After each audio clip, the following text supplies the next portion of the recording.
Shalom, shalom, shalom, frères et sœurs, shalom à tous.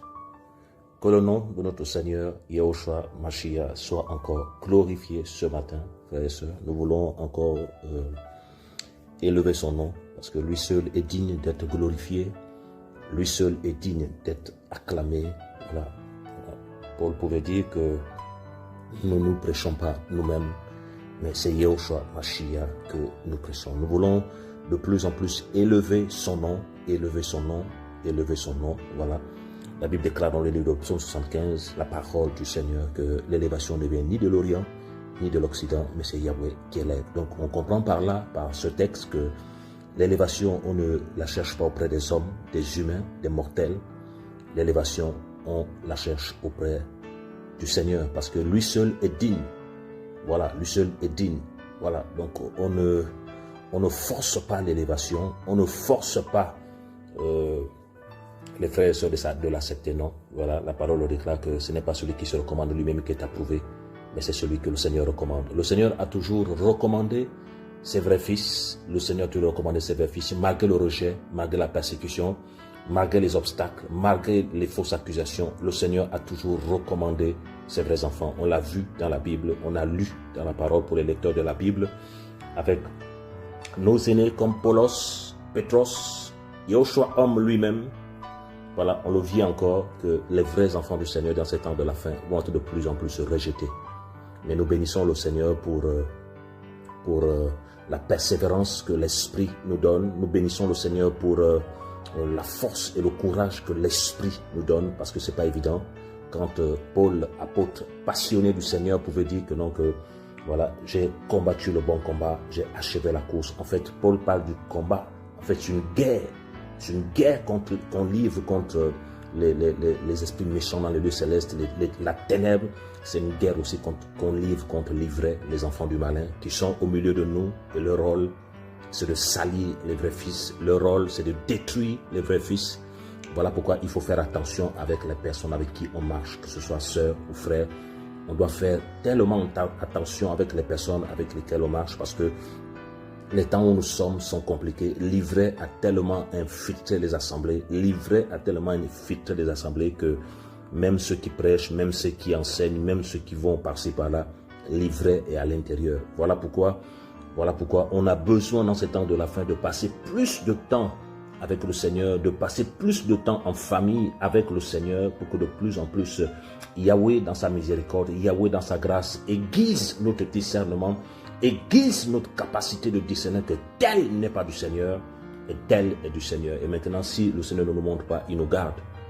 Il nous garde, il nous garde. Frères et sœurs, il nous garde. Soyons encouragés. Vraiment, c'est pas facile. Les temps de la fin là ne sont pas faciles. Soyons encouragés. Le Maître est à la porte. Le Maître à la porte. Nous prions le Seigneur pour qu'il nous accorde la force de demeurer ferme jusqu'à la fin et de remporter la victoire. Notre objectif, ce n'est pas une maison. Notre objectif, notre vision, ce n'est pas un pays. Notre vision, ce n'est pas un ministère. Notre vision pour les vrais fils du Seigneur, pour les vrais filles du Seigneur, c'est le ciel, la nouvelle Yerushalem, l'éternité. Et l'éternité est une réalité, frères et sœurs. C'est pas un slogan, c'est pas un mensonge, c'est une réalité. C'est une réalité. La vie éternelle existe. La vie éternelle existe. Si ça n'existait pas, Yahushua ne serait pas mort et ressuscité. Et notre foi, nous devons avoir confiance en lui en vain. Mais c'est réel, la vie éternelle existe. La Bible dit que la vie éternelle, c'est qu'ils te connaissent, toi, le seul vrai elle, et celui que tu as envoyé. Donc la vie éternelle est dans un nom. Apocalypse 19 en parle que son nom est la parole. La parole du Seigneur. Nous voulons être ivres de la parole. Ivres de la parole. Ivres de la parole. Vous avez vu que dans le livre d'Apocalypse, lorsque l'ange a visité Yohanan, voilà, Yohanan, nos aînés dans la foi, et cet ange avait un pied sur la terre, un pied sur la mer, il avait un livre dedans, et une voix leur dit, va, et dévore ce livre. La parole, nous voulons la dévorer, nous voulons la méditer, nous voulons goûter aux mets succulents, les mets succulents. Nous voulons la goûter parce que le Maître est à la porte. Parce que le Maître est à la porte. Et que les vrais enfants du Seigneur, les appelés, puisse comprendre que le Maître est à la porte. Et que de plus en plus, le Seigneur incline nos cœurs vers le chemin de l'éternité et non vers le chemin des idoles. Et nous savons tous que le chemin de l'éternité n'est que Yahushua. Voilà pourquoi j'aime beaucoup lire les prières de David, un homme selon le cœur du Seigneur, un homme qui connaissait ses limites et les principes du Seigneur, et pourtant il était faillible, mais il s'appuyait sur la grâce, il s'appuyait sur la miséricorde du Seigneur. Je ne sais pas dans quoi tu passes, mon frère, ma soeur, mais tenons bon, il est fidèle. Oui, il est fidèle. Il est fidèle. Merci Seigneur. Nous te présentons ces temps, Père. Édifie-nous encore. Enseigne encore tes voies. Au nom de Yeshua, notre Seigneur, notre Maître. Amen. Nous allons lire les Saintes Écritures dans le psaume 120. Voilà. Cri de détresse. Voilà. Psaume 120, à partir du verset 1, cantique des degrés. J'ai invoqué Yahweh dans ma grande détresse. Il m'a répondu. Voilà. L'auteur ici dit que j'ai invoqué Yahweh dans ma grande détresse. Il m'a répondu. Donc, frères et sœurs, lorsque nous sommes persécutés, attaqués, affligés, nous devons invoquer Yahweh. Nous devons invoquer. C'est vrai, on est encore. On a toujours tendance à aller voir les frères et les sœurs, oui. Selon leur grâce, c'est normal, on est encore. Mais plus focaliser notre regard sur le Seigneur. L'auteur ici dit que non, que dans sa grande détresse, il a invoqué Yahweh et Yahweh l'a répondu. Il dit dans le Jérémie 33, invoque-moi, je te répondrai. Et nous savons tous que nous invoquons le nom de notre Seigneur Yahushua Mashiach. Voilà. Donc il a invoqué et Yahweh l'a répondu. Au verset 2, il dit, Yahweh, délivre mon âme des lèvres mensongères et de la langue trompeuse. Donc il dit ici, Yahweh, délivre mon âme des lèvres mensongères et de la langue trompeuse. Frère, nous voyons ici que pourquoi l'auteur, je crois que c'est David, pourquoi notre ancêtre, notre père David pouvait dire que non, que j'ai invoqué Yahweh dans sa grande détresse et il a répondu littéralement qu'il a délivré. Pourquoi? Parce qu'on comprend maintenant à partir du verset 2, lorsqu'il dit que délivre mon âme des lèvres mensongères et de la langue trompeuse. Donc David était victime des lèvres mensongères. David était victime des lèvres trompeuses, c'est-à-dire que des gens qui diffamaient contre sa vie, des gens qui lui prêtaient des intentions, les gens qui l'accusaient faussement. Voilà, donc le Seigneur m'a mis à cœur de partager un message sur les limites et la sagesse de David. Voilà, lorsque Shaoul le persécutait, il n'a pas détruit son père, il n'a pas sali son père. Voilà, il a simplement dit que non, que Yahweh sera juge en toi et moi. Il avait la capacité et la possibilité, avec l'onction qu'il avait, de détruire Shaoul, mais il ne l'a pas fait. Parce que David craignait le Seigneur. Et David avait toujours l'habitude de consulter le Seigneur et de remettre les choses du Seigneur entre les mains du Seigneur. Il remettait, il faisait confiance au Seigneur, que le Seigneur un jour allait juger cette affaire. Mais il n'a pas détruit son père. Il n'a pas calomnié son père. Il n'a pas sali son père. Il n'a pas exposé la nudité de son père. Voilà. Et ce message-là, je crois que le Seigneur nous fera du bien à travers ce message. Et nous qui sommes jeunes, nous devons comprendre que, non, que le ministère est un mystère. Il y a beaucoup de choses qu'on ne comprend pas. On est jeunes et il faut qu'on apprenne à écouter. Voilà. C'est pas l'onction, c'est pas l'agitation, c'est pas... Non. On apprenne à écouter. C'est la vie qu'on apprenne à écouter parce que la marche est longue. La marche est très longue. Voilà. La marche est trop longue. Qu'on apprenne à comprendre beaucoup de choses grâce au Seigneur. Donc, David ici était victime des lèvres mensongères, victime de la langue trompeuse. On l'a lu la fois dernière dans le message sur la sagesse de David, que David, lorsqu'il a rencontré Shaoul, il disait, pourquoi écoutes-tu les gens qui disent que non, que je veux atteindre ta vie? Donc, il y avait des personnes qui partaient voir Shaoul pour salir David. Il y avait des personnes qui partaient voir Shaoul pour dénigrer David. Et Shaoul aussi a cru à ça. Il a cru à ça. Et ça a changé son cœur vis-à-vis de David. Et c'est un piège.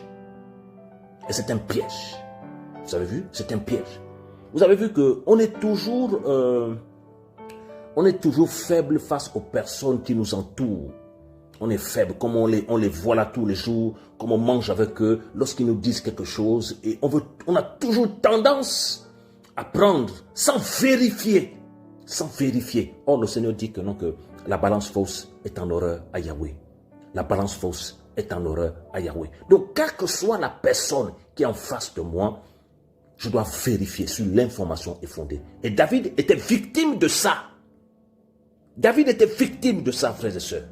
Il était victime de ça. Lorsqu'il dit que Yahweh délivre mon âme des lèvres mensongères et de la langue trompeuse, ça veut dire que donc, à cause de la diffamation, à cause de la calomnie, à cause de toutes ces choses, la vie de David était maintenant en danger parce que les gens le voyaient comme un faux, alors que c'était un véritable appelé. Pourquoi? Parce que le travail de la langue avait fait son travail. La langue avait fait son travail pour détruire la vie de David. Voilà pourquoi David, qu'est-ce qu'il a fait? Lorsqu'on a commencé à diffamer son nom, il ne s'est pas agité. Il a crié à Yahweh. Parce qu'il savait qu'il était dans une grande détresse. Il a crié à Yahweh et Yahweh l'a répondu. Voilà pourquoi il peut dire au verset 2 que délivre mon âme des lèvres mensongères et de la langue trompeuse. Les lèvres mensongères et de la langue trompeuse. La calomnie, la diffamation. Et quand on voit le diable en grec, c'est diabolos qui veut dire calomniateur. Donc Satan, s'il n'arrive pas à t'atteindre dans la calomnie, s'il n'arrive pas à t'atteindre dans le sexe, l'orgueil, et la cupidité, qu'est-ce qu'il va faire? Il va chercher à te détruire par la langue. Et toi, quand on cherche à te détruire par la langue, quand tout ce qu'on dit n'est pas vrai dans sa vie, toi, qu'est-ce que tu dois faire? Ne te rebelle pas. Toi, qu'est-ce que tu dois faire? Ne rends pas le mal par le mal. Sois dans la présence du Père, parce qu'il justifie toujours ses serviteurs. Même si tu restes seul, parce que la solitude, les vrais enfants du Seigneur passent toujours par la solitude. Ils sont seuls physiquement, mais le Père est là. Et plus le Père est là, plus le Père les amène dans les profondeurs. Alléluia. Merci Saint-Esprit pour ta parole ce matin. Nous voulons être nourris de plus en plus de ta parole. De ta parole. Nous ne voulons plus les débats insensés. Nous ne voulons plus des groupes, des faux frères. Nous ne voulons plus, Seigneur, de plus en plus ma prière est que, Seigneur, conduis-moi vers des frères qui te craignent, vers des frères qui t'aiment et vers des frères qui vont m'amener de l'avant. Et le Seigneur m'exauce. Voilà pourquoi lorsque le Seigneur me dit de ne pas marcher avec quelqu'un, frère, tu peux tout me dire. Quand le Seigneur m'a dit ne marche pas avec celui-là, tu peux tout me dire. Je vais te regarder avec les yeux, mais jamais je vais le faire parce que j'obéis au Maître. Parce que je sais que si je fréquente celui-là, avec le cœur tordu qu'il a, avec la semence de l'ennemi qu'il a, il va me piquer. Et quand il va me piquer, je peux voir les choses dans la justice et je peux voir les choses dans l'intégrité. Voilà pourquoi on veut rester sur la parole. Voilà, on veut rester sur la parole. Les mauvaises compagnies corrompent les bonnes mœurs. Vous avez vu l'image de David? Il était attaqué. Attaqué. La langue, on salissait sa vie. On détruisait sa vie. Voilà, on détruisait sa vie. Voilà, ça veut dire que non, que même quand on a dit dans le livre de Samuel là-bas, les Saintes Écritures, on a vu que ces personnes-là, peut-être ils partaient au palais de Shaoul. Voilà, peut-être ils partaient voir Shaoul dans les coulisses pour salir David. Voilà, Shaoul ne discernait plus que là on est tenté de le détruire. Parce qu'en même temps, qu'est-ce qu'ils faisaient? Ils voulaient détruire David et aussi ils étaient tentés de détruire Shaoul. Parce que Shaoul acceptait les choses qui n'étaient pas vérifiées. Shaoul acceptait des choses qui n'étaient pas vraies et des choses qui étaient fausses à l'endroit de David.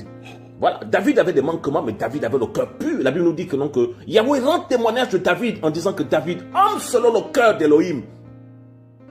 Je veux que les enfants du Seigneur écoutent bien ce partage ce matin pour comprendre, pour ouvrir les oreilles spirituelles et comprendre que nous sommes dans une guerre. Nous sommes dans une guerre terrible où les enfants du diable veulent exterminer les vrais enfants du Seigneur. Où les assemblées, quelle est la vision des enfants du diable dans les assemblées? C'est d'enlever les vrais fils et de faire passer maintenant leur message et de faire passer maintenant leur vie. Parce que la Bible déclare que les paroles du Seigneur sont esprit et vie. Là où il y a les vrais enfants du Seigneur, là où il y a les prophètes du Seigneur, c'est la vie qui coule. Mais là où il y a les enfants du mal, c'est la mort qui coule parce qu'ils sont souillés. Parce que tout ce que l'enfant de l'ennemi touche est souillé. Tout ce qui touche est souillé. Donc l'assemblée qu'il gère là, il souille les âmes. Il donne des faux messages, des fausses semences. Et les frères et sœurs ne discernent pas parce qu'on les appelle anciens, pasteurs, apôtres, tout on les appelle, alors qu'ils n'ont jamais été du Seigneur. Ce sont des personnes qui sont déguisées qui se sont déguisées, voilà, ils se sont déguisés. Et ils mentent aux gens qui sont enfants du Seigneur, ou ils n'ont jamais été enfants du Seigneur. Ils n'ont jamais été enfants du Seigneur. Je bénis le Seigneur qui Des fois, il nous montre des choses, mais il nous demande de ne pas parler parce qu'au temps convenable, lui-même va exposer les choses. Lui-même va mettre à la lumière, il va mettre à la lumière les complots de la ténèbre contre son œuvre et contre la vie de ses enfants. Il est fidèle et David est passé par là. Au verset 3, nous allons continuer notre lecture dans le psaume 120 au verset 3. Que te rapporte la langue trompeuse? Voilà, il fait comprendre. En fait, ici, il fait comprendre tous ceux qui écoutent, ceux qui aiment accuser les autres, tous ceux qui écoutent, tous ceux qui aiment salir les autres. Voilà ce qui vous arrive. Verset 4. Des flèches aiguisées d'un puissant avec le charbon ardent du génie. Donc, tout ce qui arrive à ceux qui m'écoutent, écoutez, parce qu'il faut comprendre une chose. La parole est comme une semence. La parole est comme une semence. Et toute semence est plantée dans un cœur. Et cette semence a pour but de se développer, a pour but de grandir, a pour but de germer. Vous avez vu? Donc, si ce que tu écoutes est sale, si c'est le feu étranger, ce feu-là va te brûler, ce feu-là va grandir en toi. Et le but de ce faux message, et le but de cette les fausses accusations-là, c'est quoi? C'est de te salir. Toi-même qui écoutes, toi-même qui ouvres, parce que l'oreille spirituelle est la porte. La Bible déclare que donc la foi vient de ce que l'on entend, et on entend au travers de la parole. Donc ça veut dire que donc, ce que tu entends là, voilà pourquoi on doit veiller sur ce qu'on écoute. On doit veiller sur ce qu'on écoute. Il y a même un proverbe qui dit que non, que dis-moi avec qui tu marches, je te dirai qui tu es. Donc on doit veiller à ce qu'on écoute. On doit veiller. On doit veiller. Si ce que tu écoutes là, si ce que tu entends là, ça n'édifie pas ta foi. Si ce que tu entends là, ça t'amène à réagir pas bien selon la volonté du Seigneur, comprends que la personne qui est à côté de toi n'est pas du Seigneur. Il veut te détruire. Alléluia. Des flèches aiguisées d'un puissant avec le charbon ardent du génie. Verset 5. Malheureux que je suis de séjourner à Méchec et de demeurer aux tentes de Kédar. Trop longtemps, mon âme a demeuré auprès de ceux qui haïssent la paix. Il dit, trop longtemps, mon âme a demeuré auprès de ceux qui haïssent la paix. Donc, David ne connaissait pas qui était autour de lui. Il ne savait pas que ces hommes-là n'aimaient pas la paix. Parce que Yahushua est appelé le prince de paix. Donc, ce n'étaient pas les enfants de la lumière. Ils n'aimaient pas la paix. Parce que le contraire de la paix, c'est le trouble. Le contraire de la paix, c'est déstabiliser les autres. Le contraire de la paix, c'est quoi? C'est l'agitation. Et c'est ça les caractéristiques des enfants de l'ennemi. Ils aiment le trouble, ils aiment l'agitation, ils aiment s'aimer la zizanie autour des vrais fils. Et lorsque vous n'avez pas le discernement, vous allez tourner en rond avec eux. Vous allez tourner en rond avec eux. Ils vont vous amener problème sur problème, palabre sur palabre. Et ils vont vous voler le temps. Ils vont vous voler le temps, frères et sœurs. Ils vont vous voler le temps. Ils vont vous voler le temps. Les voleurs de temps. La fois dernière, on a écouté un message puissant, un véritable message donné par notre Père dans la foi sur les voleurs d'âme et les voleurs de temps. Ouais, nous sommes bénis, Voilà, cette génération est bénie par la parole que nous écoutons. Voilà, nous devons la garder, la vivre, la mettre en pratique et aller avec. Voilà, nous devons refuser que l'ennemi vienne nous voler la parole. Voilà, tu veux une assemblée, tu discutes une assemblée, prends-la. Tu discutes un pays, prends. Tu discutes un lieu, prends. Tu discutes une position, prends. Mais tu ne voleras jamais la parole que nous avons reçue, que j'ai reçue, que mon frère a reçue, que ma soeur a reçue. Jamais. Parce que c'est la vie éternelle. Il est au choix. La vie éternelle. Et nous bénissons le Seigneur pour sa parole. David ne connaissait pas avec qui il marchait. Il dit, trop longtemps j'étais avec des personnes qui n'ont jamais aimé la paix. Parce qu'en fait, leur but, c'était de détruire David. Vous avez vu que non, que si aujourd'hui tu passes par les fausses accusations, si aujourd'hui on témoigne, je ne parle pas de ceux dont quand on témoigne, c'est la vérité. Non, ceux-là, tu écopes ce que tu as semé, tu récoltes ce que tu as semé. Je parle de ceux et celles qui craignent le Seigneur, qui ont des cœurs purs, malgré les manquements qu'ils peuvent faire, ils ont le cœur pur, ils sont innocents dans ce qu'ils font. Je parle de ceux-là. Et lorsqu'on te salit pour te détruire, lorsqu'on te salit pour t'accuser faussement, des fausses accusations, reste calme, Yahweh va te justifier. Il a toujours justifié ses enfants. Sa justice demeure. Il est fidèle. Il a justifié David. Malgré tout ce que Shaoul pouvait faire, David est resté dans l'humilité, dans la soumission. Et Shaoul a fini par bénir David. Il a dit à David dans le 1 Samuel 24 que ta justice, tu régneras et le royaume d'Israël sera ferme entre tes mains.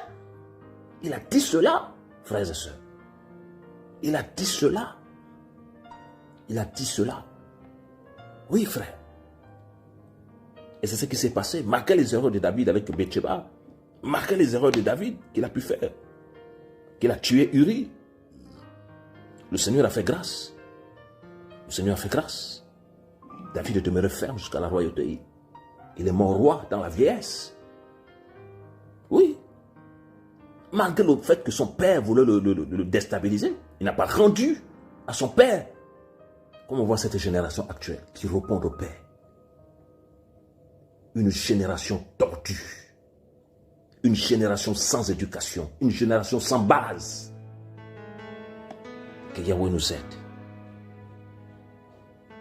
Que Yahweh nous aide. Au verset 7, il dit, je suis pour la paix. Mais quand j'en parle, ils sont pour la guerre. Oui, il y a des personnes comme ça. On va te forcer à être avec des personnes, mais ils ne veulent pas.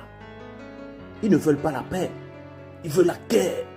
Et quel est le but de la guerre? Il faut détruire celui qui est en face de lui. C'est ça le but de la guerre. Quand on va en guerre, c'est pour détruire l'ennemi. Donc toi, tu veux être en paix avec eux, mais ils ne veulent pas. Ils veulent la guerre. Là pourquoi on encourage les frères et sœurs dans les nations à considérer leur voie et à choisir des personnes avec qui ils marchent. En priant. On a vu l'histoire de Pétros. Qu'est-ce qui s'est passé à Yoshua avec les 12? Yoshua connaissait qui était Yehuda. Yoshua le connaissait, mais les autres l'ignoraient. Et on l'appelait apôtre. Il chassait les démons. Il partait en mission, on l'appelait apôtre. Et plus tard, lorsque la parole s'est accomplie, les autres ont ouvert les yeux. Ils ont compris que le maître parlait de lui. Et qu'est-ce qui s'est passé après? Lorsqu'il fallait choisir le 12e apôtre, ils ont prié. C'est le toi qui connais le cœur de tous. Ils se sont rendus compte que non, on ne compte plus sur notre apostolat, on ne compte plus sur notre grâce, on ne compte plus sur notre capacité. On compte sur lui maintenant. Lui-même, lui seul connaît les cœurs. Il dit dans 1 Samuel 16 à partir du verset 7, l'homme regarde à ce qui frappe les yeux, mais Yahweh voit le cœur. Yahweh connaît le cœur, le cœur, le cœur. Parce que la collaboration aussi est une alliance, comme le mariage. La collaboration est une alliance. Si le Seigneur te dit de marcher avec quelqu'un, il faut vérifier si son cœur appartient au Seigneur. Quel est l'état de son cœur? David avait compris plus tard que ceux qui étaient autour de lui n'aimaient pas la paix. Il n'aimait pas la paix, il voulait le détruire. Il voulait le détruire. Pose-toi la question aujourd'hui, pourquoi tel frère ne me salue pas? Pourquoi tel frère ne m'aime pas? Pourquoi tel frère ne veut pas entendre parler de moi, ne veut rien attendre, rien faire avec moi? Pourquoi? Tu ne prends pas sa femme, tu ne prends pas ses enfants, vous n'avez pas le même compte bancaire, vous n'êtes pas dans les mêmes endroits. Pourquoi? Mais il faut comprendre une chose, c'est l'ennemi. C'est l'ivraie. C'est l'ivraie. La semence du malin. Abel et Caïn, c'est l'histoire qui se répète. Pourquoi Caïn a tué Abel? Parce que les œuvres d'Abel étaient justes. Et Yoshua pouvait dire, ils m'ont haï sans cause. Yoshua n'a rien fait, mais ils l'ont détesté. Et dans Yohanan 8, la parole du Seigneur est tellement profonde que dans Yohanan 8, le Seigneur pouvait dire, vous voulez montrer aux gens que vous êtes des enfants d'Elohim. C'est faux, vous êtes des enfants du diable. Et vous l'avez accompli le désir de votre Père. Beaucoup au milieu de nous sont des enfants du diable. Voilà pourquoi aujourd'hui je ne suis plus impressionné par quelqu'un parce qu'on t'appelle apôtre, pasteur. Non, c'est le fruit. Quand je vois certains de mes aînés, ce qui me marque dans leur vie, c'est le fruit. La simplicité, la sainteté. Des personnes qui ne touchent pas les femmes d'autrui. Des personnes qui ne touchent pas les assemblées qu'ils ont implantées. Des personnes qui n'ont jamais demandé 5 francs à quelqu'un. Quelle intégrité! Quand je vois ça, frère, quand je vois ça, je dis Seigneur merci. C'est ça là que je cherche. La vie. La vie. La vie. Voilà pourquoi le Seigneur ne me fait pas grâce tout le temps d'être avec de tels aînés. Mais quand j'en ai l'occasion, même les 2 minutes, je soutire ce que j'ai soutiré et je garde ça avec moi. Je marche avec. Je marche avec. Je marche avec, frère. Je marche avec. Je marche avec. Je marche avec. Et lorsque nous lisons dans le livre de 1 Corinthiens, on pouvait dire persécuter, nous supportons. Calomnier, nous parlons avec bonté. Paul était sali. L'apôtre Paul était sali. On accusait faussement Paul. Et si le maître est passé par là, tu passeras par là. Si le maître a été rejeté, tu seras rejeté. Mais tiens bon. T'es non bon. T'es non bon. T'es non bon. T'es non bon. Tiens bon. Il y a des moments où le Seigneur me fait passer par beaucoup de solitude. Beaucoup de solitude. Beaucoup de solitude. Tu es seul, tu te poses la question, Seigneur, pourquoi je suis seul? Pourquoi? Il te dit, il veut t'enseigner. Il te dit, je veux que tu restes comme ça, seul. La main sur toi. Oui, frère. Oui, frère. Toi qui passes par... Toi qui es attaqué par la langue trompeuse et les lèvres mensongères, ne te justifie pas, tiens bon. La vérité sera révélée un jour. Tiens bon. Ne baisse pas les bras. Ne baisse pas les bras. Ne baisse pas les bras. Ne baisse pas les bras. Ne baisse jamais les bras. Que le nom du Seigneur Yahushua soit béni. Merci Seigneur pour ta parole. Merci Seigneur pour ton esprit. Merci Seigneur pour l'œuvre que tu es en train de faire dans nos vies. Merci Seigneur. Nous prions que davantage que nos cœurs soient simples, que nos cœurs soient humbles. Parce que nous voulons aller, Seigneur, plus loin avec toi. Pas avec les hommes, mais avec toi. Nous ne voulons pas être des stars. Nous ne voulons pas être des stars. Nous ne voulons pas être vus. Nous ne cherchons pas à être vus. Nous voulons te voir à l'œuvre, Papa. Nous voulons te voir à l'œuvre. Nous prions pour les nations, Seigneur. Nous prions pour les autorités de nations. Accorde la paix et la tranquillité. Que le nom de notre Seigneur Yahushua Mashiach soit élevé. Amen.